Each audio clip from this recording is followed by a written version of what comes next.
In this lesson, we'll begin our discussion of the urinary system by reviewing the main organs of the urinary system, but predominantly focusing on the anatomy of the kidney. We'll do all the other organs in a subsequent lesson. So just as an overview, there's not that many organs involved with the urinary system. So we're kind of looking in the abdominal region. We have two kidneys, one on the right, one on the left, right? They're on either side of the spinal column. The kidneys we're going to see function to make urine. Once the urine is made, the urine will flow down these yellow tubes right here. This is the left ureter.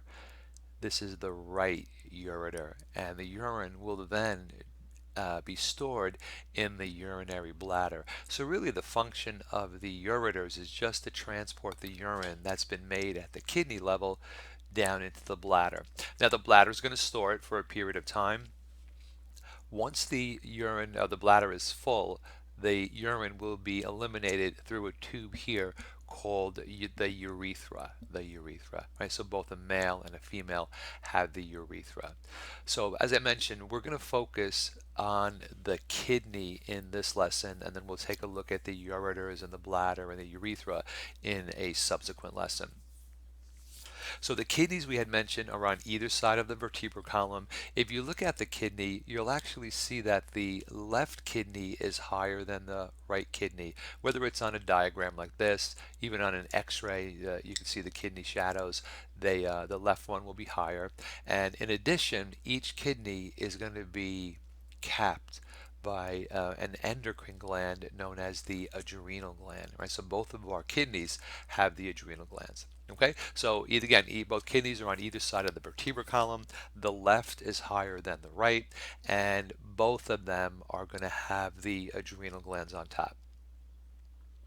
So let's take a look at the structures that you need to know for the gross anatomy of the kidney.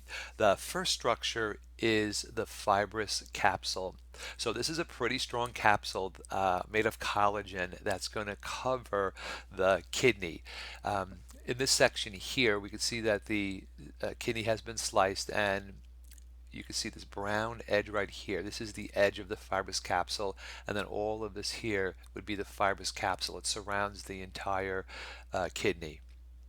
Before I go back to the notes, this area here is the entrance and exit point of structures into and out of the kidney. For instance, arteries will go in to the kidney, nerves, lymphatics, where veins will come out. These tubes right here that are going to carry urine out are going to come out. So this region here, it's just a kind of general region, is known as a hilum. Right? In previous lessons, we saw other organs that had a hilum. The lungs would be a great example. The spleen. And so the kidney has a hilum also.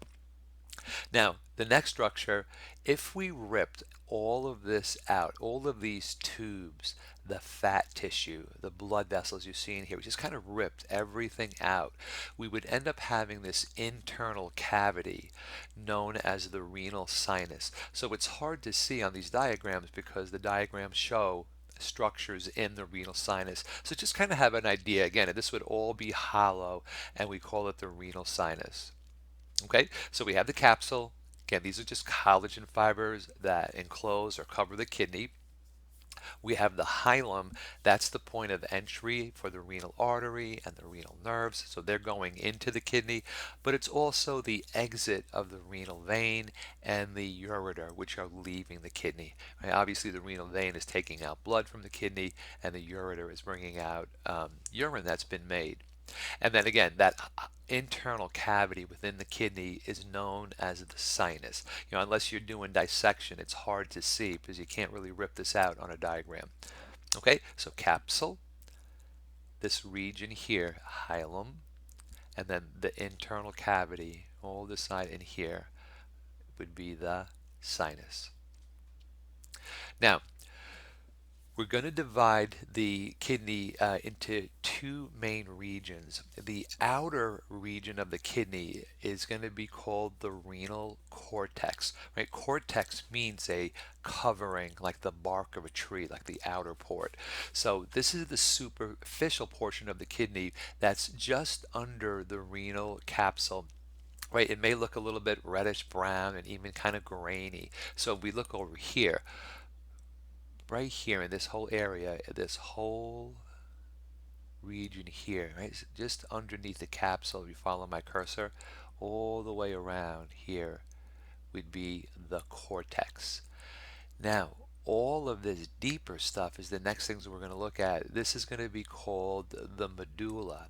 But we're going to see that the medulla is actually broken down into these triangular or conical regions. These are going to be called the pyramids. So they make up the medulla. Right? So we'll look at that next. Right? So this whole region out here is the renal cortex. Okay, so the renal cortex, like we said, is kind of reddish and brown. Now, the renal medulla contains the renal pyramids. This is variable. There could be anywhere from 6 to 18 distinct triangular structures, right? They're within the renal medulla. Now, since they're a triangle, they're going to have a base and an apex. So notice this would be a pyramid right over here, right? I labeled this one. This is a pyramid. So this base part here, right where my cursor is going, this abuts the cortex.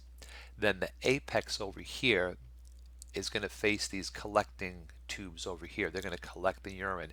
This apex has a name. We're going to call this the renal papilla. Okay, papilla is a great word. Papilla means mound-like. So you'll see a lot of structures that, when they have a mound-like appearance, they're named the papilla. Right, so this would be the papilla on this one. Right, this would be the papilla on this one. Right, this would be the base on this one. Okay, so we have that, right? The base abuts the cortex, and the tip, which is known as the renal papilla, is going to project into the renal sinus, and we'll see these cups underneath them. I'll define them in a minute, that are going to collect the urine. Now, the between the pyramids, it almost looks like the cortex is projecting down. Like here's the cortex here, and see how it projects down between the pyramids, and then over here projects down. Right, projects down. This area here, where the is between the pyramids, this you're going to call the columns. These are the renal columns. Okay, so let's make sure we have everything right. Renal cortex, renal pyramid, renal columns. Now, this is more of a functional type of thing. The and this will help us when we get to the blood vessels. There's we put all this together. There's something known as a renal lobe that consists of one renal pyramid, the overlying cortex, and the adjacent renal columns. So what do we mean by that? Over here, this black dotted line is going to outline one renal lobe. So what does that mean? It has a pyramid, and then it has the adjacent cortex would be here, and then it has the column on one side, and then the renal column on the other side. And you can think of this as almost like a functional unit that's going to produce the urine. This will help us later. If you know kind of where a lobe is, I'm going to show you arteries in a subsequent lesson known as the interlobar arteries. They're going through the renal lobe. Okay, so the next structures that you need to be able to identify are the two calyces, right? There's a minor calyx and a major calyx, right? So the renal papilla, right, that part of the renal pyramid is going to discharge the urine into this cup. It's almost like a cup-like drain known as the minor calyx. So watch this. Let's just say here, this is a papilla. Actually, I'll show you up here. This is a papilla right here. So the urine would drip down and go into this collecting tube right here. This would be your minor calyx. This would be another minor calyx, right? This is the one I labeled here. This one would be one for over here. So all these tubes right here are the minor calyces. Now, the minor calyces, watch this. Let's take these three. One, two, three, and here's probably one coming from another part of the kidney, right? One, two, three, maybe even four here. They're all going to come together here. This is going to be the major calyx. And so I label it over here. One, two, right, these two minor calyces here, right, they're going to form this major calyx right there. So where two minor calyces come together, they form a major calyx. And here would be another major calyx. Then the major calyces, let's see on this picture, one major calyx here, two, a third one here. They all come together for this region here, where they all come together. This is known as the renal pelvis, right? So this is a large funnel-shaped chamber. It consists of two or three major calyces, and that's now going to be connected to the ureter, like that. Right, so the progression of the urine would go from a minor calyx to a major calyx to the renal pelvis to the ureter. Okay, so that concludes this lesson on the gross anatomy of the kidney. In subsequent lessons, we'll take a look at the blood supply and the blood flow within the kidney, because the job of the kidney is to filter the blood. Then we'll also take a look at the anatomy of the nephron. That's the structure that is going to make the urine for us.